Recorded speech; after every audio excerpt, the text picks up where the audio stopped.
The boy attended the main family's judgment ceremony for the first time, and he shocked even the world's strongest S-rank knight. All because he finally revealed the secret he had hidden his entire life. He possessed 7 wings.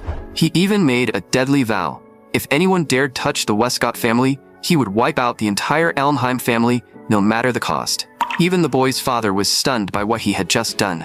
Even the #1 powerhouse in the world couldn't suppress his battle instinct, eager to test him personally. What none of them knew was that this so-called world's strongest man had been Aster's most respected father in his previous life. The father who preached justice in public had secretly thrown Aster away like a disposable pawn. Aster dragged his ruined body forward for one reason only: to get an answer. But his father's answer was merciless. The best fate for a wingless one was to be used as bait. Wingless was the disgrace Aster had carried his whole life.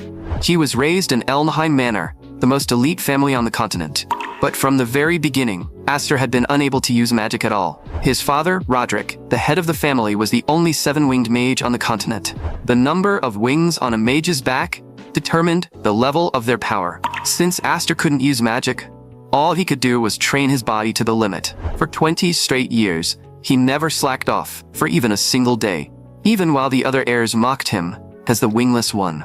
Aster still never let up, doing everything he was told, without fail. That lasted until the day his father ordered him to take command of the Eastern Army and launch a strike to the north. But along the carefully planned route, countless enemies had already been lying in ambush. He had trusted and followed his father for years, never imagining he would end up as nothing more than a sacrifice. It was only then that his father finally told him the truth. He had never been his real son. Aster was just a child picked up on a snowy night. At that moment, he finally understood. All the abuse he had suffered over the years had been silently allowed by his father. Burning with rage and grief, Aster raised his sword and charged. He had always thought he was being hardened through trial, only to realize no one had ever expected anything from him at all. Aster unleashed every last ounce of his strength.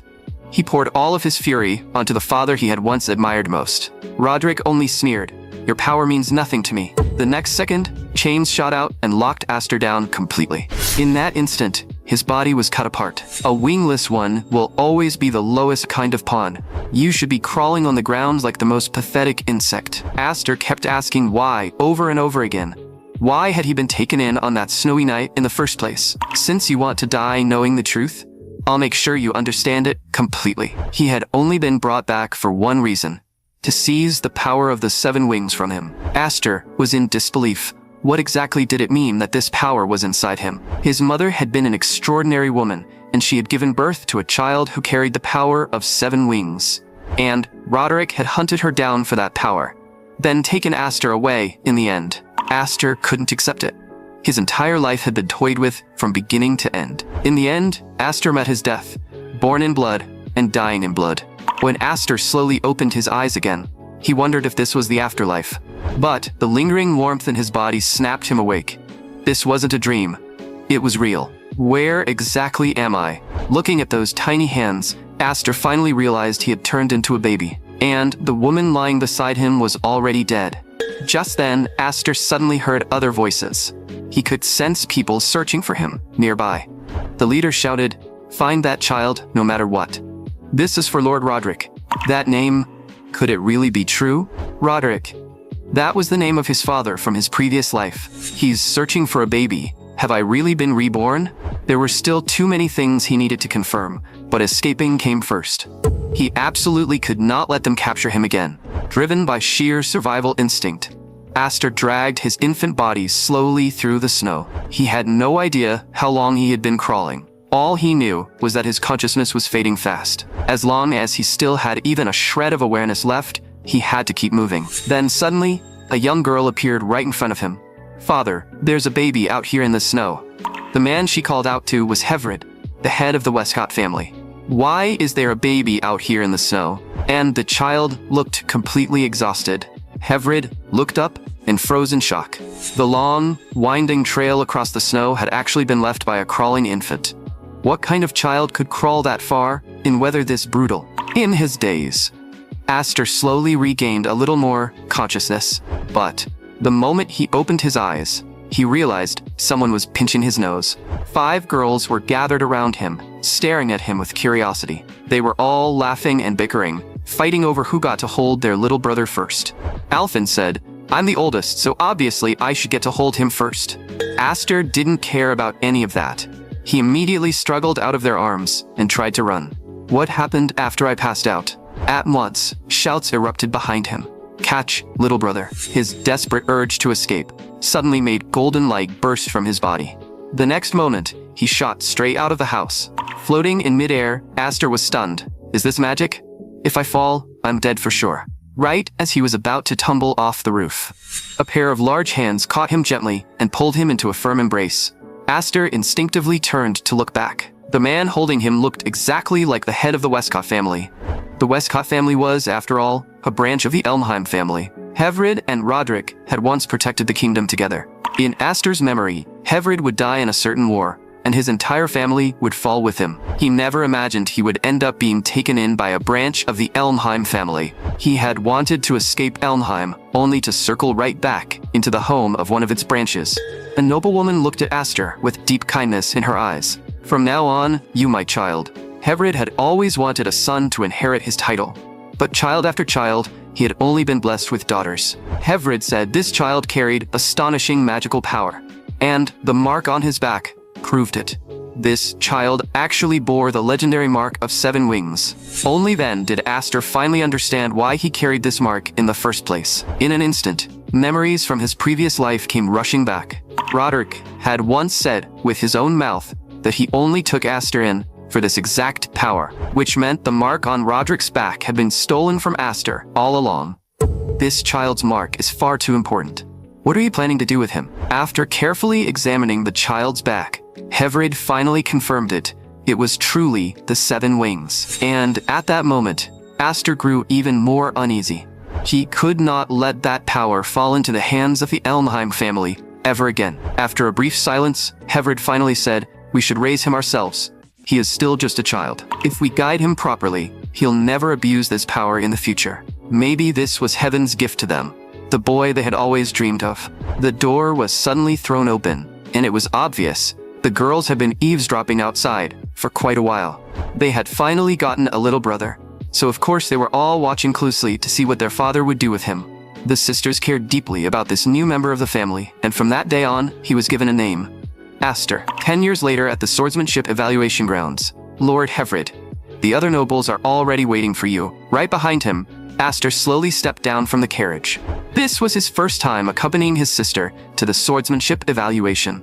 The evaluation was a grand gathering organized by the Elmheim family. Every branch family sent their eligible young heirs, making it a brutal stage where the next generation displayed their strength.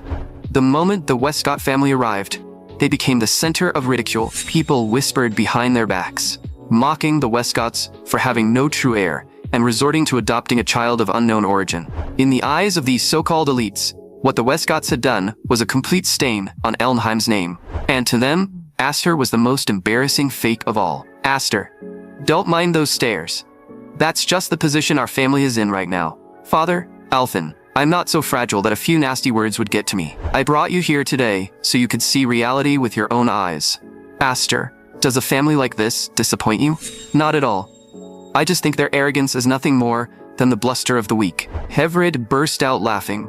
"That's my son." In his previous life, Aster had come here too. But back then, all that greeted him was endless humiliation. This time was different. He had returned carrying the mark of 7 wings, and this time, he was going to make these people pay. Following his father, he walked straight into the inner grounds. "So that's the adopted son of the Westcott family?" From the shadows, 2 scornful gazes locked onto Aster. Aster sensed the malicious stare and slowly turned his head. In his previous life, he had died by their hands. On the arena stage inside, the atmosphere had already reached a fever pitch. Geniuses and trainees clashed in brutal duels. It was the perfect stage for the great families to measure each other's power. "Aster, this place is way too loud. No wonder my other 2 sisters refused to come at all." Aster stared at the arena and slowly fell into thought. All the humiliations of his past life began surfacing one by one in his mind. "Aster, what's wrong? Maybe it's just because this is my first time at a place like this. I'm a little tense. Aster, stay here with your sister. I have to attend the nobles' meeting. Take care of her. Alfin immediately looked annoyed. Father, I'm the older sister. Since when does the little brother take care of the big sister? Hevrid smiled. Aster, there are plenty of people your age here. You could try making a few friends, but remember one thing. You must never reveal the secret of your 7 wings. After giving that warning, he turned and left the arena. At the same time, the people around them noticed the two had been left on their own. Aster had no intention of socializing. To him, dealing with people was nothing but a burden. Then suddenly, Aster spotted his target. Sister, I'm going over there to have a chat with some friends. On a sofa not far away, 2 young men sat, surrounded by a crowd. So you are the Westcott family's adopted son? What exactly do you want? You must be the Dallas brothers from the main house. I'm from a branch family. I just came over to greet you properly. Greet us. The other side let out a sneer. How ridiculous. A worthless branch family mutt thinks he has the right to speak to me first? The Dallas brothers. What a bitter reunion. Alfin hurried over and grabbed Aster's arm. You greeted them already. We're leaving. So you are Alfin from the branch family. That sneering tone made the girl's body tremble uncontrollably. You used to hide behind your father, and you are still just as timid now. In the name of the main house, I order you to come drink with us. You may be the main house, but the relationship between us has never been one of master and slave. Aster, let's go. There's no need to waste time on them. Don't rush off, Alfin. I'm not done talking yet. You were born into a useless family. Your father is a failure, and failure runs in your blood. Alfin finally snapped. Take that back. Dallas gave a cold laugh and spat out the wine in his mouth. Branch family trash. Who gave you the nerve to speak to me like that? In front of us, you better learn what humility means. Seeing his sister humiliated, Aster silently clenched his fist. He casually took a bottle of red wine from one of the bystanders. Sister Alfin, leave this to me. He tossed the bottle over. Consider this my apology toast. Dallas instinctively reached out and caught it. In that split second, Aster shattered the glass. Red wine splashed all over the man in an instant. Aster, his expression stayed cold, as if he had just done something utterly trivial. So, are you satisfied with that drink? If not, I can always pour you a few more. Meanwhile, a servant slammed open the meeting hall doors, shouting in panic. Can't you see we're in the middle of a meeting? What's the panic? The children from the main house and the branch house, they're about to fight. What exactly happened? Hevrid's expression changed instantly, and he hurried toward the arena. Father, Aster is going to duel someone from the main house because of me. By then, the arena had already been packed tight. Not a single gap remained. Hevrid, don't be so tense. A little sparring between kids is perfectly normal. An adopted piece of trash dares challenge the dignity of the main house? A faint glow of magic slowly appeared on the back of Dallas's hand. The crowd instantly burst into shocked cries. That's the 4-wing mark. No wonder he's a genius of the main house. Surrounded by all that praise, Dallas sneered. Show me your mark, branch family trash. Don't tell me you're already too scared to move. The way you love showing off is honestly embarrassing. I'm not nearly as desperate for attention as you are. You want to die? Fine. I'll make you pay for that. Both of them took their battle stances at the same time. Dallas could hardly wait to cripple Aster right then and there. Weren't you acting pretty arrogant just a second ago? Why are you only defending now? From just a simple clash, Aster's arm went numb. The power of the 4-wing mark truly wasn't something to underestimate. Why did that smile disappear? Can't even talk anymore, now that I'm crushing you? Dallas's sword grew faster and faster, his attacks surging like a tidal wave, leaving Aster almost no room to move. It's built for extreme speed, but the power behind it is noticeably hollow. By now, Dallas was completely intoxicated by the thrill of certain victory. In his eyes, Aster was already trapped, with nowhere left to run, and no strength left to fight back. He decided to end this farce in the fastest way possible. Dallas leapt into the air and poured all of his magic into one devastating strike. The entire crowd held its breath at once. Everyone knew the winner would be decided in this very moment. But the attack that should have sealed the win was blocked by Aster with shocking ease. Dallas was horrified. Why is it that no matter how much force I use, he takes it head-on?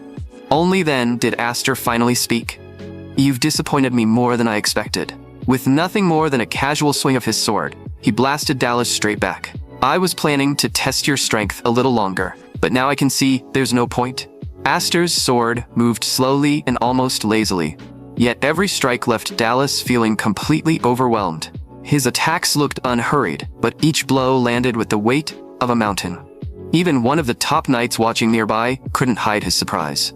Now this kid is interesting. No one had expected a genius from the main house with a 4-wing mark to be completely suppressed by an adopted child from a branch family. More importantly, the magic radiating from Aster was enough to make people feel fear on instinct alone. Is this really the kind of strength a branch family child should have? Dallas's face was now filled with pure fear. I have 4 wings. How could I lose to trash like you? Aster said nothing. He only stared at him with icy eyes, and the magic gathering in his hand unconsciously intensified again. It swelled like a raging tidal wave, growing more violent with every passing second. Off to the side, Heverid's palms were slick with sweat. I absolutely cannot let him lose control again. 3 years earlier, Aster's magic had already gone out of control once before. Back then, even Heverid himself had felt a trace of fear facing him. It was the first time he had ever witnessed what it looked like when 7-wing magic ran wild. Fortunately, Aster had still been too young then, and Heverid had barely managed to force it back under control. But now, the signs were appearing again. Aster's magic was on the verge of going berserk once more. In Aster's mind, flashes of his own brutal murder from his previous life kept surfacing. In the next instant, that violent surge of power nearly swallowed Dallas whole. Alfin suddenly screamed at the top of her lungs, "Aster!" That one cry managed to calm Aster's magic just a little, but the power he had already built up still came crashing down toward Dallas in one devastating strike. Dallas was so terrified he wet himself on the spot. He shrieked in panic, frantically screaming his surrender. "You should be grateful," Aster said coldly. "I can still keep myself conscious right now." Then he looked toward Elfin. "Sister, I won." But right at that moment, an even more violent wave of magic erupted from behind him. Aster's expression changed instantly. He knew that magic all too well. It belonged to none other than the father from his previous life. "Roderick, so you read the child my brother adopted? Who allowed you to step onto this arena under the name of an Elmheim branch heir? You're nothing but an adopted son. I am the head of Elmheim's main house, and I do not recognize your status." The moment those words fell, Roderick flicked his arm. Aster was blasted away in an instant. Heverid couldn't believe what he was seeing. Roderick had actually attacked a child. Without a second of hesitation, he drew his sword and struck at Roderick. But Roderick, the strongest man on the continent, casually raised a hand and blocked the blow with ease. Using the recoil from Roderick's defense, Heverid landed and immediately sprinted toward Aster. He had expected to find Aster collapsed in critical condition. But when he got there, he saw the boy still holding up his broken sword. It was that shattered blade that had barely blocked the fatal strike. Clearly, even Roderick himself had not expected Aster to survive that hit. He turned coldly and walked away from the arena without even looking back. Aster let out a faint laugh and whispered, "Father, I did it. I protected my sister. Aster, you've become a true man." Elsewhere, someone spoke with a cold tone. "Roderick, that was beneath even you. You actually attacked a child." The conflict between the main house and the branch families had already been severe, and now it was obvious there was no room left for reconciliation. Roderick only replied with indifference. "I've never once taken Heverid and his people seriously. I only wanted the branch families to understand their place." And so, after defeating Dallas of the main house, Aster returned to the Westcott family. Once his body had fully recovered, he quickly threw himself back into the family's training. Even the most talented trainees in the family could only stare in shock. "Aster, you're insanely strong." At first, everyone assumed that after returning from the evaluation, Aster would take some time to relax. Instead, by the very next day, he had already thrown himself completely back into training. "I heard it from other people myself. Young Master Aster nearly beat that genius from the Elmheim family to death. It's honestly hard to believe. That young master is only 10 years old, and he's already that strong." Aster understood that his performance at the evaluation had been extremely high profile, but all of it had been part of his plan. Doing this would shut up the people mocking the Westcott family. But his real goal was still revenge against the Elmheim family. To achieve that goal, he had to keep forcing out his own potential. That was exactly why he came back from the evaluation, skipped rest entirely, and threw himself straight into training. With his current strength, he still stood absolutely no chance against Roderick. Even though he possessed 7 wings, the amount of power he could actually use right now was still pitifully small. More wings did mean a person was stronger, but more precisely, the greater the number of wings, the greater that person's potential. Even after years of effort, he still couldn't fully control the enormous magic contained within the 7 wings. When he was younger, his impatience had even caused that 7-wing magic to run wild. That loss of control had filled his sisters with deep fear toward their little brother. It had nearly killed his sister as well. Fortunately, he had still been too young at the time, and his magic had been unable to fully break loose. In the end, it was his father who stopped him after he lost control. That was exactly why he trained himself so desperately now. Lost in thought, Aster subconsciously swung his sword.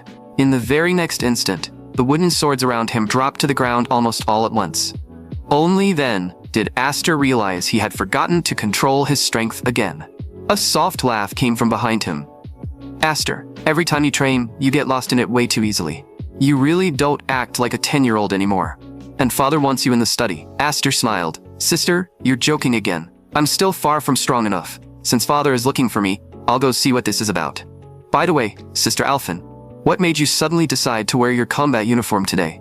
If I remember right, you usually hate that outfit. Alphen didn't answer right away. After thinking for a moment, she finally said, I just feel that as the older sister, I can't keep relying on my little brother to protect me forever. So, Aster, when you come back, I want you to train me. I want to become as strong as you. I want to protect my little brother as his older sister too. Aster smiled at that.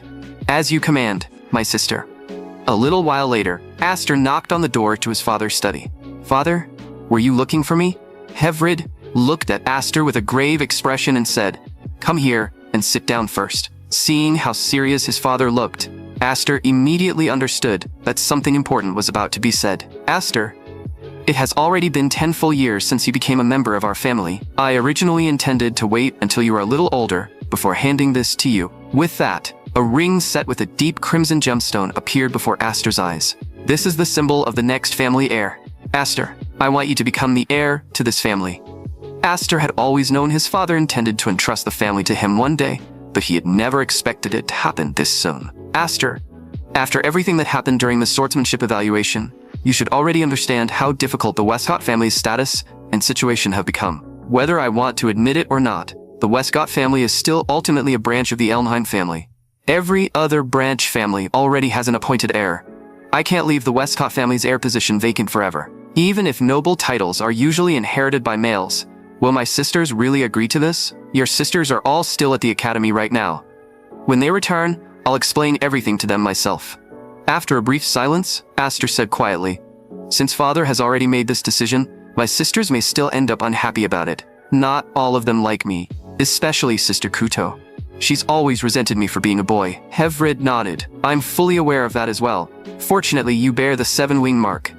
Even if they want to object, they have very little ground to challenge my decision. Father, I'm sorry, but I can't accept the heir's position yet.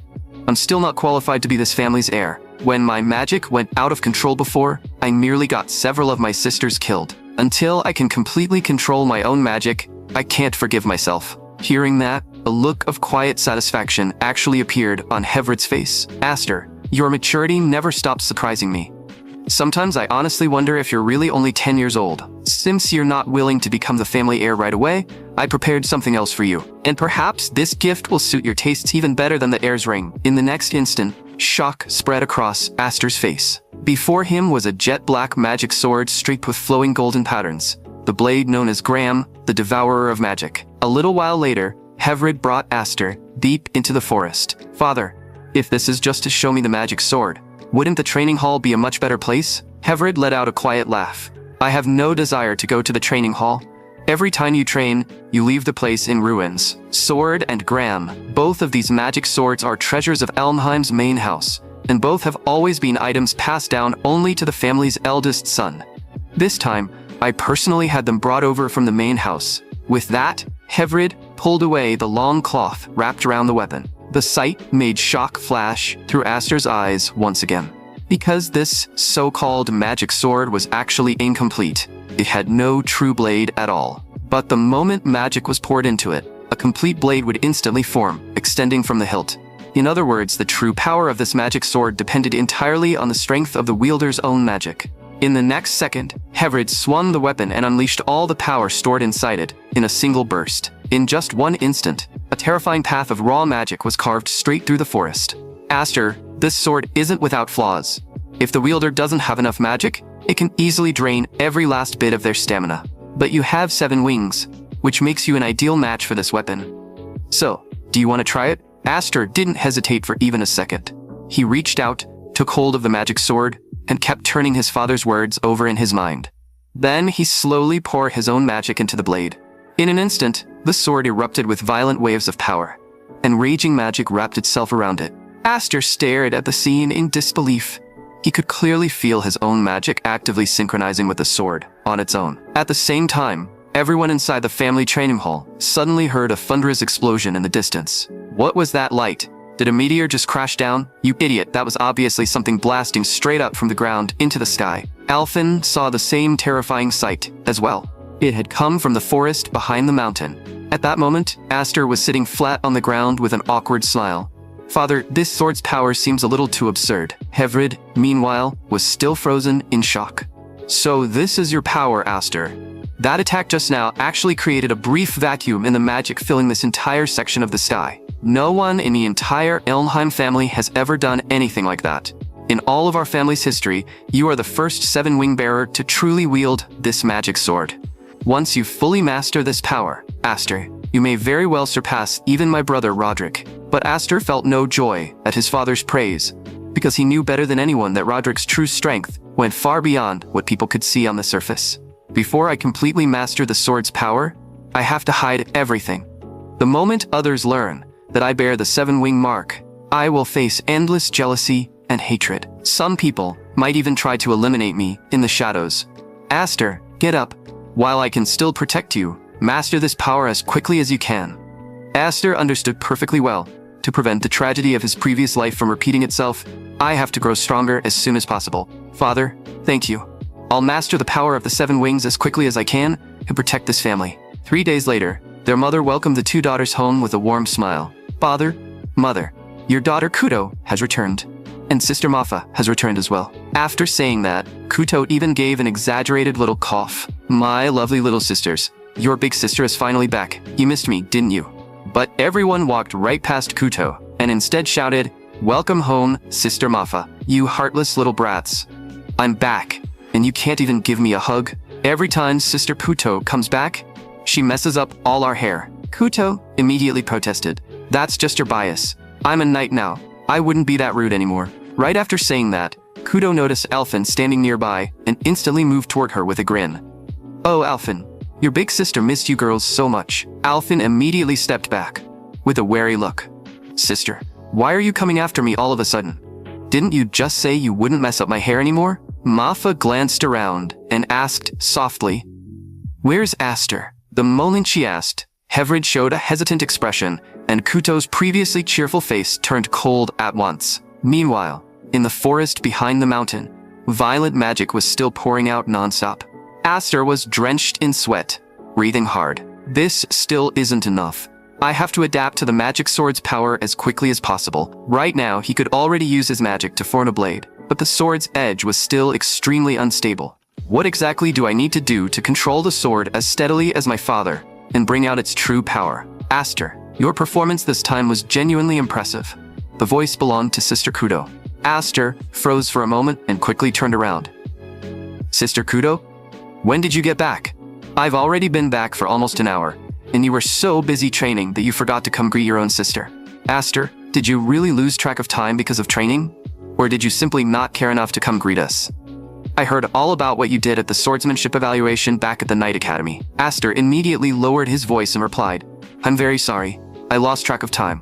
I also heard that you performed excellently at the Knight Academy and completed quite a few missions. And, on top of that, you were the only one this year to earn the honorary knight insignia." Kuto's expression stayed calm. Earning that insignia was only natural. If I couldn't even do that, how could I ever hope to surpass father? Then she fixed her eyes on Aster. "I heard from father that you refused to become the heir. Did you refuse because of me?" Hearing that, Aster sighed inwardly. Father really said something he shouldn't have. But outwardly, he only answered calmly, "I just don't think I'm good enough yet." Kuto stared at him coldly. "Aster, both you and father know what my dream is. You should also know why I've always carried this resentment inside me. In the next instant, she slashed through a nearby tree and lunged straight at Aster through the burst of splintered wood. Aster immediately dodged to the side. Sister Kuto, what are you doing all of a sudden? A faint smile rose on Kuto's lips. It's been a long time since we last saw each other. So this time your sister is going to give you a little test, and from here on out, I'm getting serious. Tightening his grip on the magic sword, Aster frowned. Sister Kuto, I can't properly fight you right now. I still don't fully control this sword. Kuto let out a cold laugh. What kind of joke is that? Do you think your enemies will wait until you're fully prepared before they attack? Aster answered instinctively. But you're my sister, not my enemy. Kuto's eyes turned sharp. A knight's creed is to be ready for battle at all times. Against Kuto's fierce assault, Aster not only had to block and evade, but also divide his focus to control how much magic he poured into the sword. But at this point, I have no other choice. I have to do it. One look at Kuto's expression told me everything. She's fighting me for real. If I make one wrong move, I could be seriously injured. So, after Kuto returned to the family, the first person she went to find was Aster, who was still deep in training. She had already heard all about his stunning performance during the swordsmanship evaluation. And because of that, she wanted to test his true strength with her own hands. The forest rang again and again with thunderous crashes. As she swung her sword, Kuto couldn't help but laugh. Aster, your skill with weapons really is impressive. But I didn't spend all that time at the Knight Academy polishing my swordsmanship for nothing. But that broken sword you're using, what exactly is it? The magic covering it keeps surging and fading.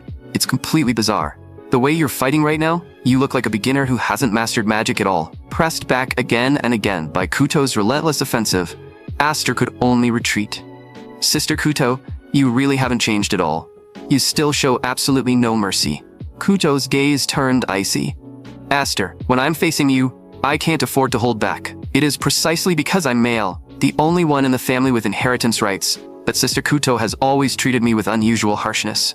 Or perhaps it is because I bear the 7-wing mark, and she has always felt compelled to push me harder. No matter what it is, Kuto always compares herself to me, as if she truly sees me as her destined rival. Suddenly, Kuto gathered power and leaped high into the air.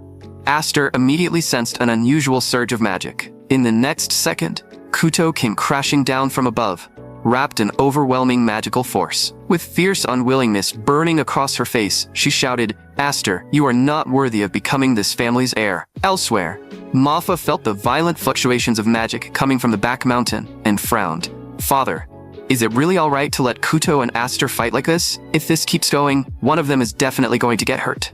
But Heir remained calm. They've seen each other as powerful rivals since childhood, but they would never truly harm one another. Manhwa still couldn't hide her concern.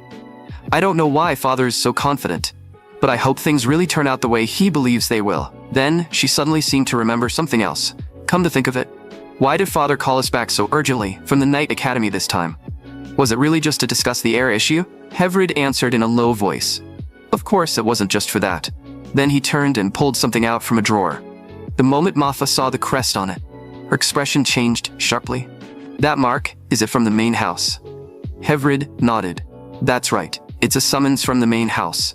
After what happened during the swordsmanship evaluation, some of the people in power in the main house have taken an interest in Aster. They want him to come to the main house and meet them in person. This is a very serious matter, because none of us knows what the main house actually wants. Manhwa lowered her voice. You're right. We have no idea what the main house intends to do, and the worst case scenario is, we could lose Aster. In the forest on the other side, Aster and Kuto were still locked in a fierce, deadlocked battle. Sister, why are you still clinging to this? I already made it clear to Father that I refused. Kuto gritted her teeth and snapped. That's exactly why I'm even angrier.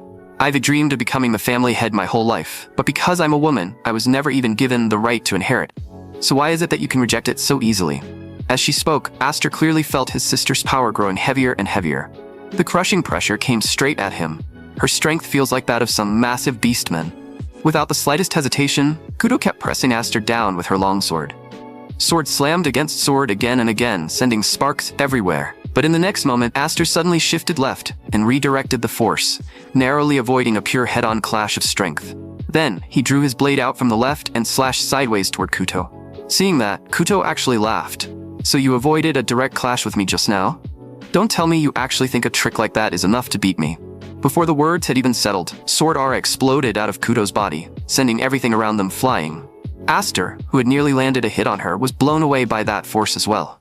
I never expected Sister Kuto to still be holding back power on this level. Aster, if this is all the strength you have, then you've disappointed me. A true swordsman is someone who can fully fuse swordsmanship and magic into one. To be honest, based on the strength you've shown so far, I'm disappointed. The number of wings did determine a person's magical potential, and it also represented their talent and ceiling. But what mattered even more was never how much magic you possessed. It was how much of it you could actually call upon and make your own. Aster, you are the bearer of the 7-wing mark, while I only have 5 wings. And yet just now, you avoided a direct clash of magic with me. How little faith do you have in your own power? Do you not even trust yourself? Or are you still afraid your magic will spiral out of control again and hurt us, just like it did 3 years ago? Afraid, is that really it? Why is the magical blade I create always unstable? Because deep down, I've been suppressing my own power this entire time. The reason this magic sword has never stabilized isn't the weapon itself. It's because I've never truly trusted my own strength. Kuto stared at him, her voice thick with emotions she had buried for years. Aster, do you have any idea how jealous I am of you? From the day you were born, you had the right to become the heir, and you even carry the 7-wing mark that's called the strongest on the continent. I dreamed of becoming the family heir too, but I never had that chance. Aster, I'm so jealous of you, it drives me mad. You can casually have everything I could never obtain, no matter how hard I fought for it. Aster slowly lifted his head and said in a low voice, Sister Kuto, I should be thanking you instead. You made me realize that I can keep fearing my own power. As he spoke, he completely released the magic inside him and swung the magic sword freely. The once aggressive Kuto was instantly blasted backward by the wave of force that exploded from him. Thanks to you, I was finally able to overcome this weakness of mine. In the next instant, Aster charged straight at Kuto without hesitation. Kuto's face changed at once. What is he trying to do? He's holding that broken sword with no blade. It should be harmless. But why do I have such a bad feeling about this? Then deep crimson magic began gathering rapidly around the broken magic sword. And even while that magic was building, Aster's speed didn't slow in the slightest. In the very next second, he swung down hard. Kuto raised her sword to defend, but her whole body still trembled uncontrollably from the impact. Forced to retreat again and again, she barely steadied herself before letting out a laugh. I never expected you to unleash this much power. Aster didn't answer. He only muttered to himself, I don't want to waste this second life. In my previous life, I never possessed this kind of strength. And in this life, it's only because I met the father I have now that my fate has changed. And for the first time, I have a real family. Second life, what is he even talking about? But the only answer she got was Aster charging at her again, wrapped in violent magic. As she watched him rush in, Kuto immediately raised her sword in front of herself. At the same time, she hurriedly covered the blade with magic to reinforce her defense. Yet, just before impact, Aster abruptly withdrew most of his power, changed his angle by dropping low, and then recoded the magic sword at the exact moment his strike came through. Only then did Kuto truly understand how terrifying Aster became when he fully unleashed the magic of the 7 wings. In the end, Aster defeated Kuto in their duel. Several hours later, Kuto finally woke up in bed. She looked around and saw an environment she recognized immediately, her own room. Why am I lying in my room? Wasn't I just fighting Aster? Beside her, Manhwa asked softly, Kuto, did you sleep well? You were out for quite a while. Kuto pushed herself up and sat upright. Wasn't I just dueling Aster? Sister Manhwa, what happened after that? Manhwa shook her head. Even if you ask me, I don't know the full details. All I know is that Aster said you suddenly fell asleep in the middle of the duel. He also told me that you were probably just exhausted from the trip home. I lost. I only remember that, at the final moment, Aster's attack was just about to crash straight into me. But right before it landed, he canceled most of the magic coating his sword. Even so, a small portion of the remaining force still struck me. Thinking about it now, Aster is my younger brother. No matter what happens, there's no way he would truly try to kill me. And yet, when I recall the aura that burst out of him earlier, that terrifying killing intent was definitely real. Even though he's several years younger than me, he has truly grown into a younger brother I can rely on. In the next moment, Kuto grabbed her sword. Sister Manhwa, where is Aster right now? I'm fighting him again. I'm not about to accept losing to him that easily. This time, I'll go all out from the very start. Manhwa looked at her and said softly, if you were looking for Aster, he's already left the family. Shock flashed across Kuto's face. What do you mean he's already left the family? You didn't know? Aster received a summons from Elmheim's main house, and father already took him there. The moment she heard that, deep frustration rose on Kuto's face. No one told me a thing about this. Meanwhile, inside the carriage heading toward the main house, I already know that the main house probably took notice of me because of what happened during the swordsmanship evaluation. Heverid glanced at him. Aster, are you nervous? The ones who summoned you this time are the leaders of the Elder Council of the main house. All of them come from the Shadow Realm. Within the Elmheim family, aside from the heads of the major branch families, there is also a central power structure formed by the Elder Council. Most of the elders have already retired, but their influence is still enormous. In the 10 years since I adopted you, the main house never showed the slightest interest in you. But the moment the swordsmanship evaluation ended, they summoned you immediately. Aster answered calmly, "Is it because I humiliated one of the main house prodigies during the evaluation? I've heard the leaders of the main house care more about the main house honor than they do about their own lives. And any child who stains that honor gets secretly thrown into cages by the elders and fed to beasts." Heverid was visibly startled. "Aster, where exactly did you hear things like that?" Seeing that, Aster immediately shifted the topic. "In any case, I'm already prepared to be punished. At the very least, I've long since prepared myself for the possibility of being exiled from the family." Heverid said in a low voice, "Aster, as long as I'm here, I won't let the main house punish you so easily." But Aster shook his head. "Father, you don't need to clash with the main house because of me. I was already planning to leave and train on my own once my sisters returned. More importantly, if I'm no longer staying with the family, Sister Kudo will probably feel more at ease too.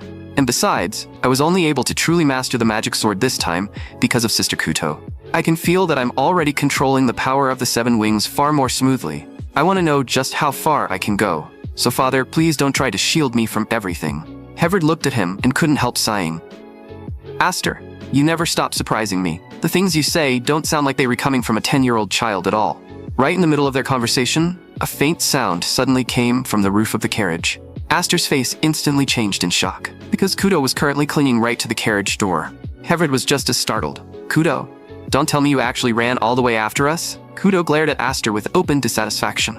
"Aster, you really are a terrible kid. You left without even saying goodbye to your sister." Then she turned to Heverid. "Father, I already heard it from Manhwa. It was those old fossils in the main house who summoned Aster." Heverid answered in a firm voice, "Even if you know, I still can take you with us." Kuto shot back immediately. "I know you wouldn't take me to the main house. The whole reason you suddenly called us back from the Night Corps was to stop things from spiraling into something unpredictable. And the fact that you summoned us back so urgently only proves that this matter is serious, doesn't it? Sister Manhwa already told me. Once Aster enters the main house this time, there's a chance he may never come back." Sitting beside them, Aster let out a soft laugh. "Sister Manhwa is exaggerating. I'm just going to the main house for a visit." But Kudo kept staring at him. "Aster, promise me you'll come back. To me, you're the younger brother I've acknowledged more than anyone. And you really are the one most qualified to become the family head. I hate you, Aster. You're obviously my younger brother, and yet every time you act like you're the one trying to protect all of us. But there's still something I have to tell you. No matter how strong you are, no matter how mature you seem, you are still our little brother. You will always be one of the people I treasure most." Hearing that, even Heverid felt a quiet wave of relief in his heart. Taking a deep breath, Kuto said to Aster, "I'll be waiting for you back at the Westcott family estate. I still want our duel to continue. I absolutely refuse to let you beat me once and then run away. Aster, I'll be waiting for you." Only after saying that did Kuto finally turn and leave the carriage.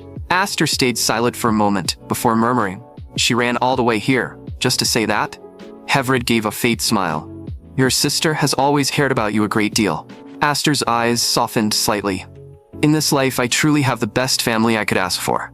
Behind the carriage, Kuto kept waving as she murmured under her breath, "Aster, you have to come back." And so, Aster continued on with his father all the way to the main house to face judgment. The moment he stepped into the territory of the main house, an atmosphere of overwhelming oppression hit him head-on. "Lord Heverid, the Great Elder has been waiting for you inside for quite some time. We will personally escort you to see him." Heverid's expression turned cold. "I grew up in this place. I don't need anyone to guide me." But the guard still lowered his head and replied, "Lord Heverid, forgive me, but I cannot comply. The Great Elder's order was that we personally escort both of you to the tribunal. It looks like this hearing is going to be even more formal and even more severe than I expected. I can barely remember how long it's been since I last returned to the main house." Heverid lowered his voice.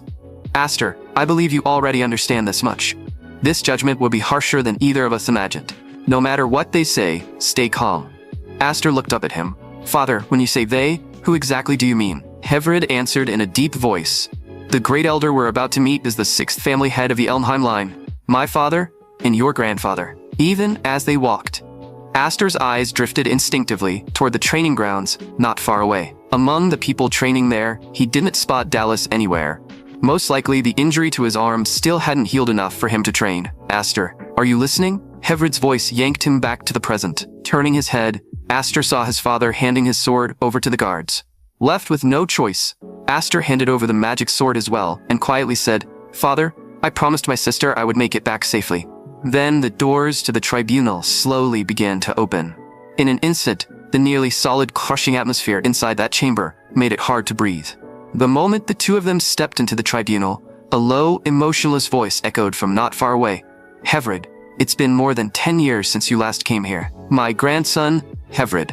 Heverid expression did not change. "You are correct, grandfather." The man speaking was none other than the great elder of the Elmheim family, the former sixth head of the main house. Aster knew better than anyone that this man was the true master of the darkness behind the main house. For the sake of so-called family honor, he valued that honor more than his own life. The sixth family head, Zenis. The others seated within the tribunal were all representatives of the most powerful vassal factions under the Elmheim family. Aster even recognized several faces he had already seen during the swordsmanship evaluation. But after scanning the room, he still could not find any trace of Roderick. As if he had read Aster's thoughts, Zenis spoke coldly. "Are you looking for Roderick? He is not attending this tribunal. Roderick serves within the Royal Knights. He has no time to waste on a trivial matter like this. So this time, we old men will handle this burden for him." The fact that Roderick was absent matched Aster's expectations exactly. Even in his previous life, he had barely ever truly seen the man he had once called father. But that only made one thing clearer. Despite the current family head not even being present, Zenis could still summon this many senior figures. That meant the great elder's influence inside the main house was even more terrifying than Aster had imagined. Heverid raised his eyes and asked in a grave voice, "Grandfather, what exactly is this trivial matter you referred to?" Zenis stared down at him. "You know very well what I mean. The disturbance your child, Aster, caused during the swordsmanship evaluation." Just as expected, they really were using the evaluation incident as the pretext to make their move. Heverid immediately replied, "Grandfather, Roderick should already have handled that matter personally. Besides, it was nothing more than a clash between children." The moment he finished speaking, voices rose all around the chamber. Even if it was only a clash between children, the Elmheim family's reputation was still stained because of it. "Heverid, we have no objection to your adopting a child, but he should never have humiliated the main house. The boy must be exiled, and as his guardian you must be punished as well." Aster snapped back at once. "Everything that happened during the swordsmanship evaluation was caused by me alone. My father knew nothing about it, and he had no chance to stop me." But Heverid only shook his head slightly, warning Aster with his eyes not to speak any further. Aster's heart filled with confusion. Why was his father still holding back at a time like this? Then a cold voice cut down from above. "Aster, you are utterly lacking in manners. The child has no right to interfere in the conversation of those above him. The honor of the Elmheim family is not something anyone is allowed to trample. The 12,000 finest knights under this family exist for one reason alone, to defend that honor. And every single vassal family seated here dreams of the day the Elmheim family is dragged down from its throne. You may not say it aloud, but we all know the truth. No matter who you are, everyone wants to become the kingdom's supreme family. So, if you intend to wash away the disgrace you brought upon us, then you must prove it." In the next moment, a sword was placed directly in front of Heverid. "Prove that your son will never again dare stain the family's honor." Zenis's voice remained utterly cold. "You should remember what your younger brother Roderick did when he once failed to protect the family's honor. That right hand of yours was cut off by Roderick in this very room. Now I want you to do the same. In this room, with your own hands, sever one of your child's arms. If you do, then the crime he committed will be forgiven." In an instant, the air in the entire tribunal became unbearably heavy. Heverid stared at that sword and spoke one word at a time. "I will never do such a thing. Aster is my child. I cannot raise my hand against my own son like that." Zenis showed no surprise whatsoever at Heverid's answer. He simply tapped the floor with his staff and said lightly, "If you refuse to harm your child, then let your wife, your other daughters, and the entire Westcott family vanish today instead." The second those words fell, the knights surrounding them exploded into motion and charged straight at father and son. It was obvious from their killing intent that they meant to slaughter the two of them on the spot. And yet, at that exact moment, Aster suddenly let out a cold laugh. "Zenis, you old bastard, What exactly are you so afraid of? Clearly, Zenas had never expected Aster to dare speak to him like that in front of everyone. Aster continued in a sharp, icy voice. Are you really that afraid the main house will be looked down on? That afraid it'll one day be overthrown? If all you want is to deal with us, then fine. We have no more objections. But if you dare lay a hand on the Westcott family, I will never let any of you go. Seeing Aster do something like this in a place like this, even Heir looked utterly stunned. In the very next instant, Aster ripped his upper garment off and flung it aside. Every knight who had just charged forward froze and showed fear at the exact same time, because fully exposed across the boy's back was the complete 7-wing mark. Aster said coldly, "If you harm my family, I'll use the power of the 7 wings to escape this place. And from that day forward, I'll hide in the shadows and watch the entire Elnheim family without ever looking away. So think very carefully before deciding whether you really want an enemy with the 7-wing mark." In that tribunal, Aster had openly revealed the 7-wing mark for all to see. The sight of it left everyone present unable to believe their own eyes. A mark that had not appeared for hundreds of years. Had it truly returned to the world today? There's no mistake that mark is the 7 wings described in the ancient records. The first to recover from the shock was Great Elder Zenas. Lowering his voice, he stared hard at Aster. "Aster, do you understand what exactly you have just shown us? Do you understand what that thing represents?" Aster replied calmly, "Of course I know what the 7 wings mean. The records of every major text make it very clear. More wings mean higher standing." Hearing that answer, a white-haired man at the side could not help laughing out loud. Irma frowned and said, "This is a tribunal. How dare you behave so rudely here?" But the white-haired man raised a hand and said, "Let him continue." The hearing goes on. The wing mark Aster spoke of had another name in the oldest traditions, Holy Radiance. It was said to be a vessel through which humanity borrowed power from the gods, and that power was then passed down through bloodlines generation after generation. Yet, in all of human history, no one had ever truly awakened 6 wings, let alone the legendary 7. According to ancient legend, only the long-lost elven clans were capable of passing down the 7-wing mark. Zenas narrowed his eyes. "Aster, are you trying to claim that you are descended from the elven clans?" But Aster shot back. "If the 7-wing mark on my back is real, then shouldn't you also admit that I may very well come from that ancient elven bloodline?" Even Heir, standing beside him, could not hide his shock. Could Aster really be connected to that legendary ancient race? But Aster's expression did not change. "Right now, I don't care in the slightest about my origins. I only know one thing. I am a child of the Westcott family, and what I want to know now is this.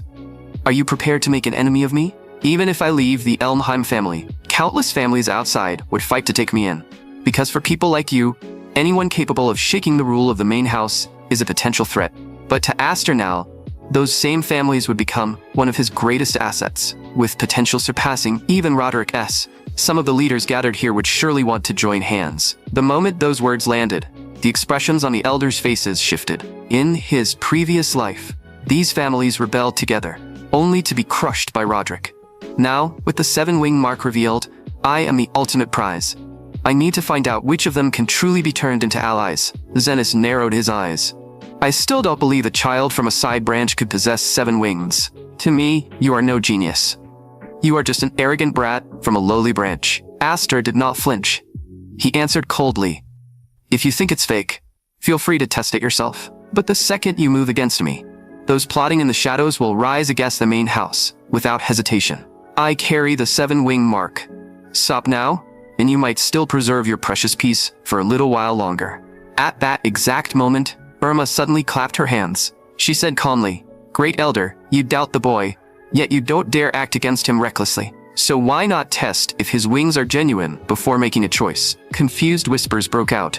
"A test? How?" Irma answered without hesitation. "Simple. As the strongest house in the kingdom, Elnheim surely has a trial ground meant for punishing its own. Throw him in. Let him fight a magical beast. That alone will tell us the truth." Aster understood immediately. Irma's proposal seemed cruel, but it was a calculated move to break the deadlock and give him a chance to move. The Great Elder finally nodded. "Fine. Prove your worth as a 7-wing bearer, and your previous insolence will be erased." Soon after, the group arrived before a dark, iron cage deep within the estate. Once a shelter, now a den for beasts. The Great Elder looked down coldly. "Defeat what lies within. That is your proof. Beside him, Hevrid's hands trembled with worry. But Aster remained calm. Father, don't worry. You know as well as I do. If I hadn't revealed the 7 wings today, the entire Westcott family would have been destroyed. Without another word, Aster leaped into the dungeon. Outside, Irma watched him with a strange, unreadable smile. Deep inside the dungeon, Aster slowed his pace, alert to every sound. Visibility was near 0. In this sickening darkness, I must stay ready for an ambush from the shadows. Suddenly, Aster froze. There, in the dark corner, lay Dallas's corpse. At the same time, low, savage growls echoed from the shadows ahead. For the first time, Aster's expression turned completely serious. Sensing life, the beast let out a violent roar and lunged. Aster drew his demon sword in one smooth motion. A flash of red sliced the dark, piercing the wolf's heart. With a thunderous crash, the wolf was torn apart, dead on the spot. The spectators outside were stunned. No one expected Aster to kill such a beast without even using his 7-wing mark. Aster only muttered under his breath, "Compared to my sister, this thing is nothing." But in the next moment, a vile presence rose behind him. Aster turned, his eyes narrowing. This horror, it's not right. This isn't a normal monster. It's a true undead creature. In seconds, the wolf's ruined body restored itself, its power growing even more violent than before. Outside, Hevrid blurted out, "An undead? In the family trial grounds?" Zenis smiled cruelly. Undead are drawn to the scent of death. Perhaps the rotting flesh here attracted it. The family paid a heavy price to capture that beast. Fire cannot kill it. Cutting it apart is useless. Still, thanks to that wolf, we no longer have to worry about how to dispose of failures. Hevrid's face darkened. Great Elder, this is too much. Expecting a child to kill an unkillable monster. Are you prepared to watch a 7-wing talent die? Zenis's voice was ice-cold. A talent that cannot be controlled is worthless. The crowd stared into the dungeon, the atmosphere suffocatingly heavy. Zenis continued indifferently, "Don't expect a rebellion.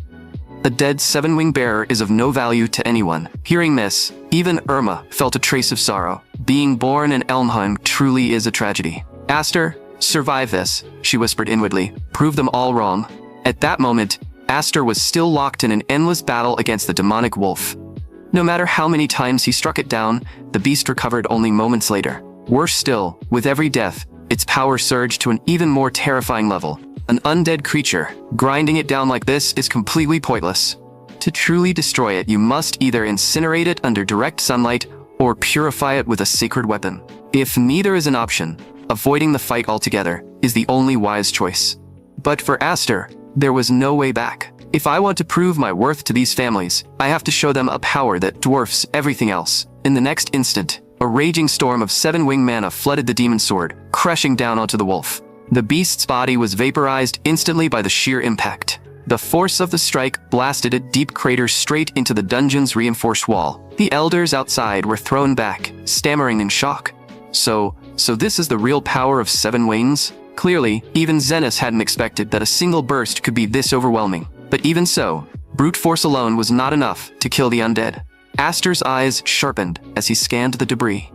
Is it done? Before the thought could settle, the wolf reformed in an instant and lunged with lightning speed.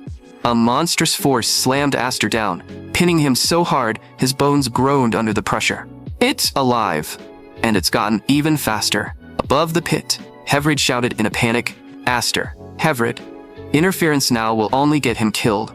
Your only job is to stand there and watch." Hevrid's eyes reddened as he roared, "That's my son. You expect me to just watch him die?" But a voice nearby spoke calmly, "Don't panic. Look at his eyes. That's not the look of a boy who's given up." At that very moment, a confident smile curled on Aster's lips. Perfect. Everything is going exactly as planned. In the next second, pale red flames began to flicker and burn across the wolf's body. Aster poured more mana into the broken blade, the energy coiling and spiraling around the hilt with violent intensity. Then, without hesitation, he drove the sword straight into the wolf's skull. A shriek so sharp it tore through the dungeon echoed, cold and terrifying. Aster sneered. "Did you really think I'd be stupid enough to waste my strength on the same move twice?" The sword, surging with 7-wing power, shredded the wolf's head into fragments. Hevrid was left speechless by what he saw. That was the very technique he had recently taught the boy. But Aster had taken it further. He didn't just infuse mana. He had turned the entire space into a raging mana storm. Outside, an elder screamed. The dungeon is collapsing. Move. Great Elder, we have to leave. The whole structure is coming down. Zenith remained calm on the surface, but his mind was reeling. Is this truly what the seven-wing mark is capable of? Even as a child, he can unleash magic that rivals the end of the world. Even Aster himself was stunned. He knew the seven wings were strong, but not this irrationally powerful. Someone turned to Hevrid, their voice complex. Did you know he could do this? Is that why you were so calm? Hevrid could only shake his head bitterly. No, I had no idea. Aster's growth has gone far beyond my imagination. Irma smiled faintly from the side. So then, Great Elder, does this count as passing the test? No one dared answer. Every gaze turned toward the Great Elder. After a heavy silence, Zenith spoke. Everyone has witnessed it. Aster has completed the trial. I have no reason to make things difficult for him any longer. Hearing the acknowledgement, the tension in the air finally began to dissipate. Deep in the dungeon, Aster slowly rose. I heard you. Loud and clear. But before we continue, could someone throw down a ladder? I don't have the strength left to climb back up those chains. Back in the hall, Zenith fixed his gaze on Aster. Are you certain you want to refuse? Rejecting the main house's tutelage is a decision you will regret. Aster answered calmly. Great Elder, I have no interest in the succession. Staying here would only make me a target for the other heirs. I just want to stay quietly with the Westcotts. Zenith muttered, your humility is genuine, but I see it in your eyes, something deeply suppressed. You harbor hostility toward the Elmheims. More precisely, you resent Roderick. Aster's expression shifted, ever so slightly. Catching the change, Zenith waved a hand. Don't be so tense. I'm not interested in your reasons. But if someone hates Roderick, wouldn't that make them a useful ally for the main house? Zenith spoke coldly. I should have told Hevrid long ago. The Elmheim family is not a unified front. In recent years, Roderick has grown far too arrogant, opposing my every move. Your existence is exactly what's needed to remind him that he is not irreplaceable. A short while later, Aster stepped out of the private chamber. Hevrid rushed up to him. Aster, what did he say? He invited me to join the main house. Hevrid was wide-eyed. You turned down a personal invitation from the Great Elder? Someone nearby sighed. What a waste. You have no idea what kind of opportunity you just threw away. With 7-wing talent and main house resources, you would have reached a terrifying level of power in no time. Aster turned to Irma. Your name is Hermes, right? Why did you help me back there? Help you? I don't recall helping you at all, Aster. I merely suggested that the Great Elder verify the mark. And besides, isn't this the outcome you wanted? As the one bearing 7 wings, you are the true Lord of 7 wings. Hermes then gestured for Aster to look toward the crowd. The scouts of every major family had their eyes locked on him. Some wanted to recruit him, some wanted to kill him, and others saw only a usable pawn. Do you see it now, Aster? This is the weight of 7 wings. From this day on, everyone will have their own agenda, Aster asked evenly. And I wonder, Hermes, are you one of them? Hermes froze for a split second. Then, he let out a sharp laugh. I haven't the time for that. I am the headmaster of the Knight Academy. My goal has always been to unearth true potential. By the way, that old man over there? He's the commander of our entire Knight Order. Aster, I'm looking forward to the day you join our academy. Perhaps by our next meeting, your growth will surprise me even more. Hermes, he is far too difficult to read. Can a man like him truly be an ally? Seeing Aster lost in thought, Hevrid clapped him on the shoulder. Aster, it's time to go home. Your sisters are likely worried sick. Aster smiled faintly. If they see these injuries, I'll never hear the end of it. Meanwhile, elsewhere, the Knight Commander spoke in a low tone. Young Master Dallas died under the Great Elder's judgment. I heard Aster was summoned to the main house. What is the situation there now? Hevrid looked as though he knew the boy would pass. Furthermore, I have an important report. Roderick interrupted coldly. I already know what you're going to say. The 7 wings on that boy, they are real, aren't they? The commander gasped. Lord Roderick, you already knew? Roderick's eyes were ice. Aster is an anomaly. Sooner or later he will shatter the balance between the great houses. Should we move against him? No. I, Roderick, do not fear a mere child. Even if he grows teeth, he is no threat to me yet. More importantly, when those wings reach their absolute peak, I will take them for myself. Roderick narrowed his eyes and let out a low, predatory chuckle. How far can that infant from the snow really struggle? I am curious to find out. Aster, Your power will eventually belong to me. 4 years later. Dorsil Knight Academy. Enrollment grounds. All applicants who have finished their paperwork, move to your positions immediately. Sudden whispers rippled through the crowd. Wait, is that him? The one from the rumors? The 7-wing bearer? I expected a hulking brute. Not that. This is the liability waiver. The Academy is not responsible for any injuries or deaths during the trial. Sign it.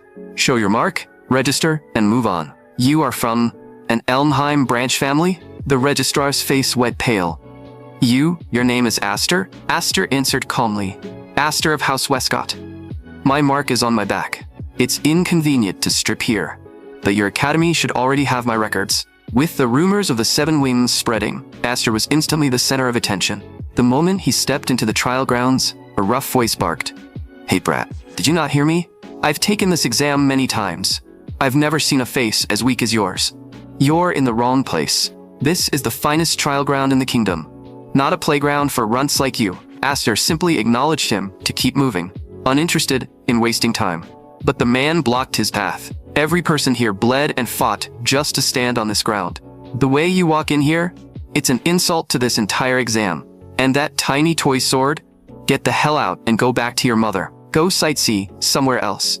This is no place for a kid. Nearby candidates whispered. Smites is at it again. Bullying the newcomers as usual. Smites? Someone like him doesn't even deserve the right to make me draw my sword. Just then, a voice dripping with amusement cut in. Well, if it isn't the genius from our branch line, Aster. Aster turned to meet the gaze of a slightly arrogant face. Cousin, it's been a while. I'm Gurion of the main house. Since no one told me your birth date, I took the liberty. Aster replied evenly. So, it's you, Gurion. As for Dallas, I didn't expect it to end that way either. Gurion shrugged indifferently. Don't dwell on it. A failure has no place in the main house anyway. Besides, Dallas was a nuisance, even to us. I know all about your wings, but don't think for a second that makes us in the main house weak. Once you enter the trial grounds, no one will be there to shield you. Smites stood to the side, cold sweat pouring down his back. He finally realized he had just kicked a fight with a monster. He wanted absolutely nothing to do with this internal family feud. He forced an obsequious smile. I was blind, my lord. I had no idea you were in Elmheim. Aster smiled faintly. I don't care for that title. Listen closely. I am Aster, heir to House Westcott. A short while later, at the first examination site, the proctor stood at the front, his voice booming. We are the strongest knights. Our duty is to die for this nation. If you're still taking this lightly, leave now. This isn't just an exam. It's a trial where you wager your life. If no one is withdrawing, then the first round begins now. Finally, I've made it here. In my previous life, I had no magic and no right to stand in this place. This excitement, it's making my body tremble. From this moment on, I truly enter the world of the powerful. Right now, the strongest man in the entire Royal Knight Order was Roderick. I will catch up to him soon and drag him down from that throne with my own hands. To make that happen, the first step is surviving this trial. Suddenly, the chief examiner roared. The test begins now.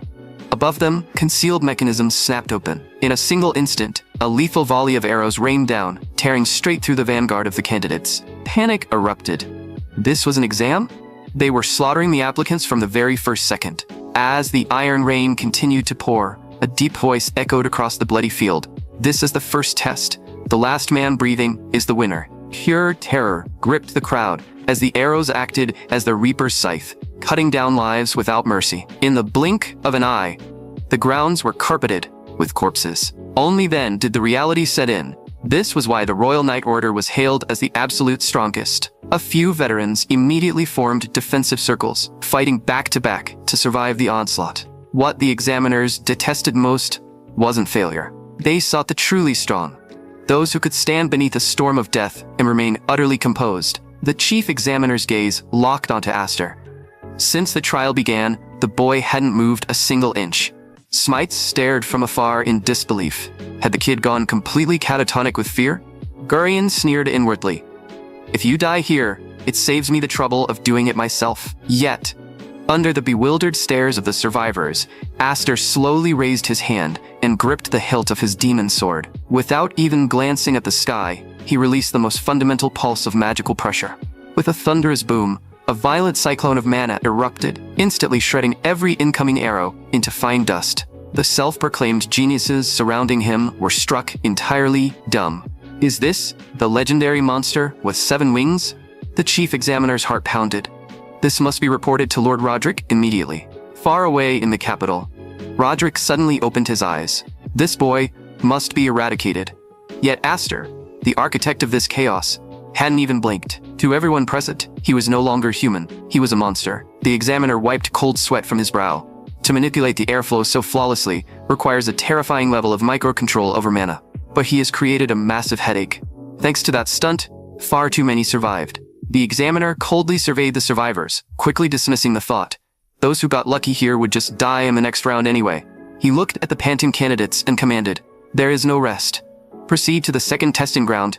Immediately, the man who had mocked Aster earlier cried out, "What? We just survived a massacre, and we don't even get to catch our breath?" Aster gave a faint laugh. "Senior, are you already wearing out?" The man froze. He couldn't comprehend how Aster didn't have a single drop of sweat on his face. The examiner watched Aster closely. He just cast a massive area of effect spell. Yet his breathing is perfectly steady. The rumors were true. "Let's see what else you can do, boy." In the crowd, Gurion stared at Aster with the eyes of a viper. He was here on a strict mission. His task was absolute: prevent Aster from joining the Order. The untouchable honor of the main house depended on it. Soon, they arrived at the second area. In the name of fairness, all candidates were forced to use standardized weapons. Smites grumbled loudly. They've never pulled a rule like this before. Most of us use similar gear anyway. What's the point? Aster's eyes gleamed. It was obvious. The rule was a last-minute addition to strip him of his magic-devouring broken sword. Targeting me already? How amusing. A mocking voice sneered from behind. "Cousin, why stoop so low as to mingle with such pathetic riffraff?" Smites flared up. "Who are you calling riffraff?" Gurion gave him a glacial look. "Your father is a mere baron, is he not? Stand too close to Aster, and your entire bloodline might become collateral damage." Faced with a blatant death threat, Smites instantly crumpled, plastering on a sicky sweet smile as he desperately distanced himself from Aster. Aster watched with weary disgust. Weak men and their pathetic little survival acts. "I will now announce the rules for the second trial." The examiner's voice boomed. "It is a siege battle. You will be randomized into 3 factions. Plant your faction's flag at a stronghold, and it is yours. Destroying, stealing, or looting flags means instant disqualification. The faction with the most strongholds wins. Make no mistake, this was another lethal battle. I will now announce the faction leaders. Red Team, Gurion, of the Elmheim main house. Yellow Team, the genius swordsman, Al. Blue Team, Aster, of the Elmheim branch house. A signal flare shot into the sky. The trial had begun. Each faction held 3 flags. Victory required securing at least 2 strongholds.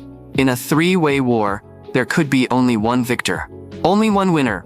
Doesn't that mean we have to fight the main house to the death? Aster saw it clearly. They weren't afraid of the exam. They were terrified of the High House. We can't fight them. We are just minor nobles. Our families would be wiped out by their retaliation. Gurion is the main heir. One word from him, and we're all dead. We want to be knights, but we can't drag our families into the grave for it. Aster looked at them calmly. "So you are all forfeiting?" Smite stared at the dirt. "There's always next year." The others backed away, faces pale with guilt. "We are sorry.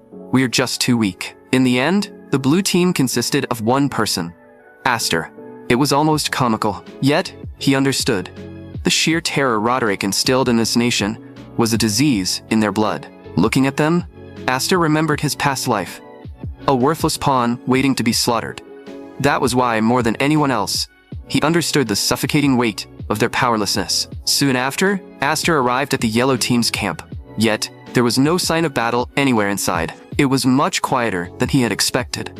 "You really did come alone." The man slowly smiled, as if everything had played out exactly as he predicted. Aster frowned. "Who exactly is this he you keep talking about? And why had this guy taken down his own team's flag?" In the next instant, shock flashed across Aster's face. The man had actually replaced his own team's flag with a red one. The man grinned. "Let me personally test this rumored 7-wing prodigy. This time, it won't be the fair fight you imagined. This is an encirclement operation initiated by House Elmheim. Right now, there's only one outsider left on this entire field. And that is you, Aster. Faced with this situation, Aster did not panic at all. Instead, he coldly declared that he would wipe out everyone on the field. Just moments ago, Aster had questioned him. Why would you abandon your own flag? You're supposed to be the leader of the yellow team. Facing his question, the man simply answered with a smile. Because I have already formed an alliance with Gurion. This man was the eldest son of House Nolan. The Nolan family was famous for founding court swordsmanship, but over the past 2 years, the overwhelming fame of the Seven Wings had completely eclipsed this five-winged genius. In this battle, would the legendary Seven Wings prevail, or would the former five-wing prodigy prove superior? In the eyes of the examiners, regardless of the year, both of them were absolute standouts. But in this particular exam, only one team was destined to advance. Even if you allied with them, only one team can win in the end. The man laughed dismissively. You don't need to worry about that. I prepared to hand the victory to House Elnheim from the very beginning. Besides, the members of the main house are already heading to your flag's position right now. Aster asked coldly. You're working this hard for House Elnheim. Did they threaten you? The man scoffed. In the Empire today, who would be stupid enough to cross House Elnheim? I am simply making the most advantageous choice for my family. The moment he finished speaking, he swung his sword viciously at Aster. But the instant their weapons clashed, Aster's expression darkened. The sword in his hand felt like it could snap at any second. It was a defective weapon. Recalling what had happened earlier, did that examiner deliberately swap my gear for damaged equipment? The man sneered. Aster, are you really spacing out while crossing swords with me? In the next second, as the man's longsword came crashing down again, Aster's weapon shattered on impact. Aster immediately caught the broken blade in midair and spoke coldly. If you think you can eliminate me like this, you've severely underestimated me. Then, he hurled the broken blade fragment like a hidden dart. The man instinctively raised his sword to block, his face full of disdain. You think you can hit me with a trick like that? But when the man looked up again, Aster had already turned and bolted away. I don't have extra time to waste on you right now. I'll come back for you later. The man laughed. So this is the Seven Wings? You're much softer than I imagined. But suddenly, the man's gaze fell on the shattered blade on the ground. This was the weapon Aster was using? His expression shifted. This is absolute garbage. He muttered coldly. Gurion, is this your little trick? I told you I wanted to fight Aster fairly. At the same time, Aster was sprinting back to his own camp as fast as he could. But waiting for him was Gurion's mocking voice. You seem to be late, Aster. Your camp has already been occupied by us. Earlier, Nolan said he was confident he could handle you alone. I didn't expect him to let you come back this quickly. But it doesn't matter. You're still too late. All 3 of your flags have already fallen into my hands. Aster stared at him, his voice terrifyingly cold. Gurion, is this the victory you wanted? Tell me where the other members of my faction are. Hearing this, Gurion spoke calmly. Take a look behind you, and you'll understand. In the next moment, a longsword was slowly pressed against Aster's back. A suppressed voice spoke from behind him. I told you from the very beginning, we cannot fight against House Elnheim. I know what we're doing is despicable, but for the sake of our families, we have no other choice. Gurion chuckled softly. Aster, you really are pitiful. On this entire battlefield, you don't have a single ally. Aster, however, slowly raised his eyes and asked calmly, Gurion, haven't you misunderstood something? Do you really believe you can defeat me just by relying on numbers? Gurion responded coldly. Aster, you are the one who hasn't grasped the situation. The victory condition for this siege battle is occupying more than 2 strongholds. Even for you, there's no time left to run around raising flags, because you simply don't have the spare energy to protect them all. Aster's tone grew even calmer. I figured that out a long time ago, so my goal, from the very beginning, was to wipe out every last one of you. Hearing those words, everyone present froze in shock. Did he just say he was going to wipe them all out? You can't do it, Aster, Gurion said, staring hard at him. No matter how strong you are, without the enhancement of your demon sword, it's impossible for you to defeat everyone. We have more than enough people to drain your stamina dry. Aster merely gave a faint smile. Gurion, you've thought this through far more thoroughly than I expected. It seems the broken weapon was your doing as well. You really went to a lot of trouble just to deal with me. Gurion's gaze darkened. Ever since Dallas was killed by you, I have spent every waking moment thinking about how to defeat you. The moment the broken blade fragment fell to the ground, Aster's expression finally turned solemn. It looks like it's time to get serious. In an instant, Aster dropped low and assumed a striking stance. Without a sliver of hesitation, his incredibly swift attack struck Smites head-on. At the very same moment, the sword was knocked flying into the air. Aster simply opened his hand, and the blade dropped neatly back into his grasp. In the next instant, magic wrapped around the sword, and one sweeping slash blasted everyone around him backward. The sight left Gurion completely shaken. Damn it. He really is a monster. Gurion, your plan really was clever. But you miscalculated one thing. In front of absolute power, every little trick becomes a joke. Gurion ground his teeth. You're not even human. You're a complete monster. Aster gave no response. The violent power of the 7 wings simply began coiling around his ankles. Then, he launched himself into the air without hesitation. His eyes locked onto Gurion as the boy tried to run. To Gurion, it felt like a nightmare. Aster had crossed that height in a single jump. Gurion tried to draw his sword, but before it was even fully out, it was cut apart. Your sword is too slow, Aster said coldly. Ever since the first time he felt magic as a child, Aster had loved the sensation. After endless training, he had long since learned how to use magic to suspend himself in the air for short bursts. Gurion stared in disbelief. What are you even talking about? No human can do that. Aster's voice stayed calm. Someone as foolish as you could never understand. Now it's time for you to regret choosing me as your enemy. The next second, a deafening blast rolled across the entire battlefield. Only then did everyone nearby snap back to their senses, unable to understand what had just happened. Smites suddenly looked to the side, his face full of shock. How did Gurion of House Elmheim lose just like that?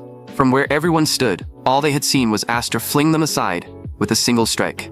Then, in the next instant, Gurion was already hanging in Aster's grip. Power on that level was far beyond anything they could possibly resist. And while everyone else was still frozen in place, Gurion roared through a hoarse throat. What are you all standing there for? Every one of you, kill Aster now. I command you in the name of House Elmheim. Hearing that, Smites reached for his sword with obvious reluctance. Aster's eyes swept over the crowd. Has House Elmheim really terrified all of you this badly? Someone answered bitterly. We don't have a choice. Families like ours are nothing in their eyes. Elmheim can crush us as easily as stepping on ants. For years, all we've done is survive by reading their mood. A genius born with 7 wings like you could never understand what that feels like. You were born into one of the strongest bloodlines. Of course you can't understand our despair. Hearing that, Aster suddenly laughed. The speaker flinched. What are you laughing at? Am I wrong? Aster nodded. No, you're not wrong. I do have things that you don't. And yes, I am from an Elmheim branch family. But in this match, my only true enemy was always the Elmheim main house. And I will personally crush every last one of them. The moment those words landed, panic spread through the crowd. Even Gurion was stunned. He had assumed Aster only meant to eliminate him. He had never imagined Aster would go this far and openly disregard the dignity of the main house itself. Gurion barked back. Aster, do you even understand what you're saying? Aster's face stayed calm. The weak can beg and kneel as much as they want. In the end, they'll still be thrown away. If you really want to change anything, then you fight. You don't submit. So now, I'm giving all of you 2 choices. Stand with me or keep crawling behind House Elmheim. Gurion immediately shouted, if any of you betray Elmheim, I'll make every one of you pay for it. You all know exactly what happens to traitors who turn against House Elmheim. Smites suddenly cursed under his breath. Damn it. Then, the sword slipped from his hand and dropped to the ground. Without hesitation, he started walking toward the flag lying nearby. Aster, there's no turning back now, so don't you dare disappoint us. Aster looked at him and replied with quiet certainty. Of course not. I will protect your families. Smites already understood the truth. If they stayed loyal to Elmheim, the end result would still be a slow death. Then I, Smites, am standing with Aster. Everyone around them saw it happen, and every face was filled with shock. Some began whispering to one another. Even Gurion lost. Maybe there really isn't any other choice. Gurion could only collapse to the ground, shouting at them over and over, you traitors, every last one of you will pay for this. Once he had made up his mind, Smites looked at the others. Better to gamble everything on the 7 wings than die slowly. No matter how much we bow our heads, Elmheim will still throw us away in the end. That made even more people begin to waver. After all, Elmheim had already discarded plenty of loyal families over the years. Watching it happen, Aster understood one thing with total clarity. If he really wanted to overthrow Elnheim, then he would need far more allies than this. These people alone would never be enough. Beside them, Gurion lay limp on the ground, still muttering, "Traitors, all of you." Someone hesitantly stepped closer. "Lord Gurion, are you all right?" Gurion exploded in rage. "You're all useless. Why are even you starting to waver? I'm the genius of House Elnheim. If I lose this Knight Order exam, they will throw me into the family trial grounds, just like my brother Dallas. He lost, and in the end, they erased him. Even now, the last of his remaining magic was gathering again.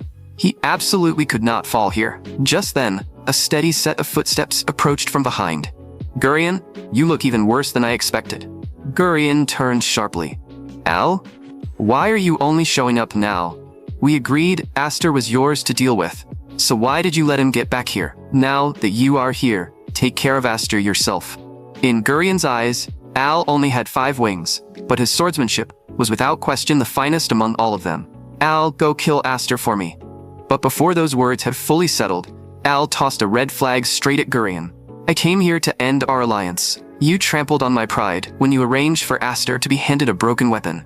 From this moment forward, House Nolan is no longer working with you." Those words only made the others panic even more. Even Al of House Nolan was cutting ties. Al raised his eyes to Aster. "I didn't come to find you because of the exam. I came because I want to continue the fight we never finished. I swear on my own honor that I will defeat you properly." Aster looked at him in silence. "Al, you are not my opponent." The moment he heard that, Al poured magic into his sword. Then he thrust at Aster with a furious shout. "I'll prove that 5 wings are not inferior to 7. Aster gave a faint shake of the head. "I'd like to settle this with you too. But first, let me take care of what's in front of me." Even as he spoke, his sword came crashing down and hammered Al's weapon straight into the ground. Al glared up at him. What could possibly be more important than deciding the winner and which side advances? If we want to enter the Royal Knight Order, then a battle like this was always unavoidable. But Aster simply shook his head again. "We don't have to move according to a script someone else wrote for us. Al, you're a true knight, and I would honestly like to see you at the academy in the future." Al answered in a low voice, "But only one of us is supposed to get in." Aster turned his gaze toward the others. "I didn't gather everyone under me so they could fight Elnheim on my behalf.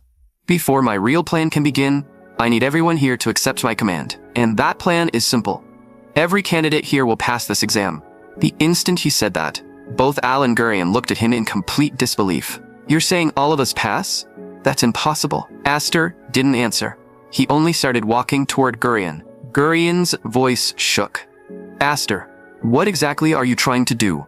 Aster replied calmly, "Don't be so tense, Gurion. I just want you to join me too." A short while later, the chief examiner arrived on the scene in visible disbelief. "What exactly do you people think you're doing?" One of them answered immediately. Reporting to the chief examiner, the rule states that victory goes to the side controlling more than 2 positions. So if we place all 3 flags together, that still doesn't technically break the rules. The chief examiner's face darkened. "Are you mocking me? Are you seriously trying to make every examinee pass?" Seeing how furious he was, the others all clenched their teeth. Would he really accept such a shameless loophole? The chief examiner stared coldly at Aster. "If I order you to defeat the enemy, and instead you shake hands with them, do you really think that counts as completing the mission?" Aster answered evenly. "If the enemy has become a friend, then destroying them becomes the worst possible option." The chief examiner's expression turned ugly. "I'm not here to trade words with you. All of you will resume the match immediately." Aster did not back down in the slightest. "The rules never explicitly say this isn't allowed." "Then you have no right to force us to change the outcome. Or are you saying that just because you dislike this method of passing, you can deny it by yourself? Besides, if the battle really continues, then House Elnheim will be the side I eliminate. And when that happens, the people with a real headache will be the ones above you." Not long afterward, Aster and the others sat in the hall, waiting for a decision. The chief examiner had simply never seen a method of passing like this before, so he had no choice but to consult higher authority. Al looked over at Aster and said quietly, "Aster, there's something I'm genuinely curious about. What exactly did you say that convinced even a son of House Elnheim to accept your proposal?" Aster only smiled faintly. Just then, the nearby doors slowly opened. Principal Mims of the Royal Knight Order appeared in person to announce the results of the test. The moment everyone heard that, the entire room tensed up. listening with pounding hearts for the verdict that was about to be delivered.